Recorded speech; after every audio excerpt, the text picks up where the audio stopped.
My name is Chet Zaborowski. I was a Sergeant E5 in the United States Army Special Forces. 26 November 1970. It was a mission that was supposed to last 10 days. It lasted only 3.5. We had made contact with the enemy 7 different times.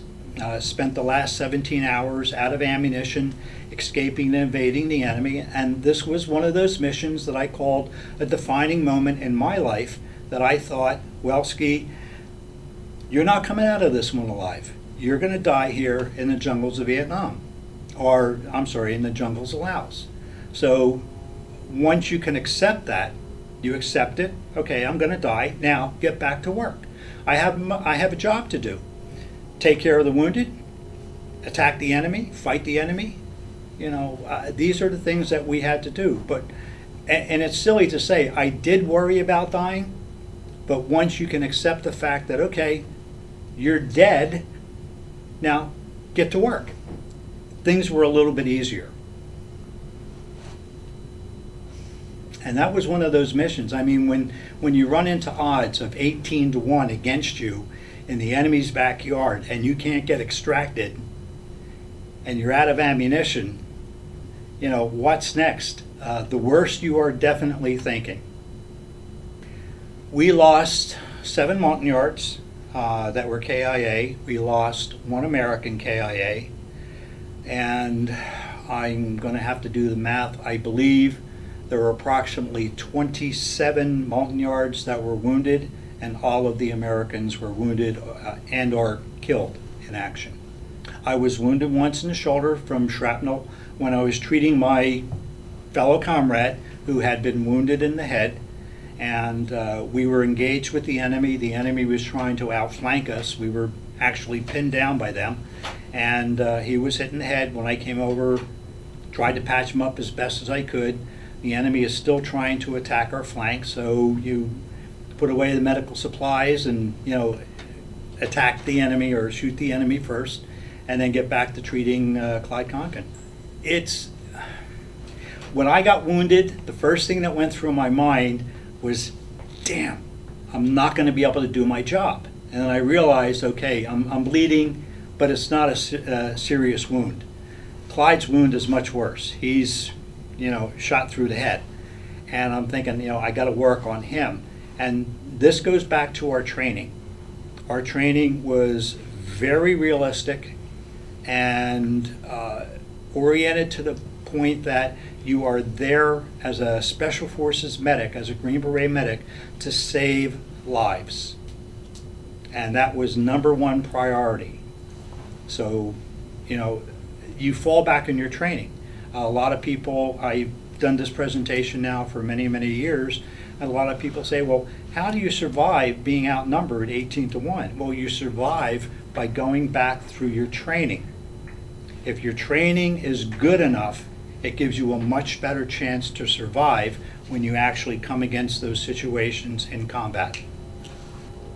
I had been knocked down a couple of times by rocket blasts, but never to the point where I really couldn't do anything. I wasn't wounded with those rocket blasts, other than the one that I got in the shoulder. And like I said, I got that when I was actually treating another wounded soldier. I was very fortunate.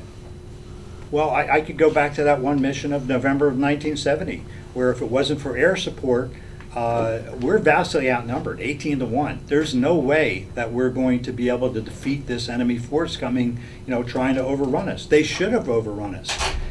Our training definitely helped to hold them off, but I still remember Ed Zebron in great pain because of his wounds, still on the radio, calling in coordinates, adjusting fire of the gunships that are coming through and dropping ordnance down on the enemy. And he did it several times. And it's no easy task because you have to know exactly where you are on this map. And you have to be able to relate to that to the guys in the planes up above. And then adjust fire as needed. Artillery the same way. You could call for artillery rounds, but you better know exactly where you are and where you want those rounds to drop, and then be able to adjust as need be.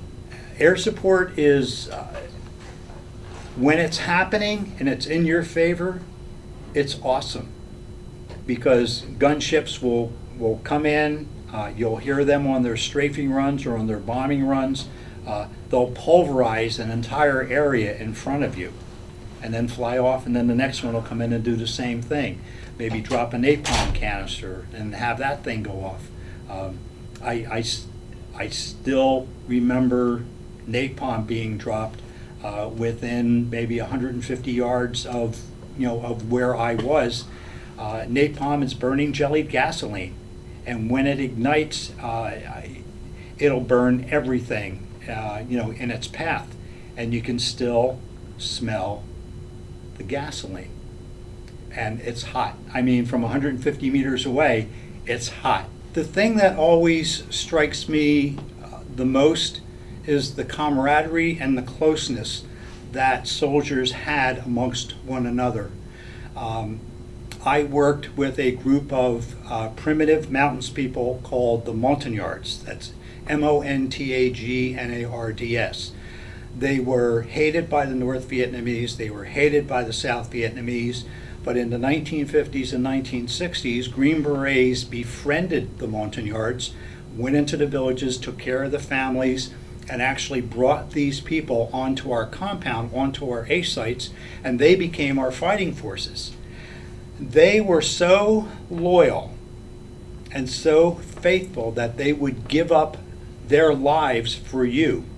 I had a counterpart, a medical counterpart, that wherever I went, he was always with me. His name was Kim, and wherever I went, Kim was right by my side.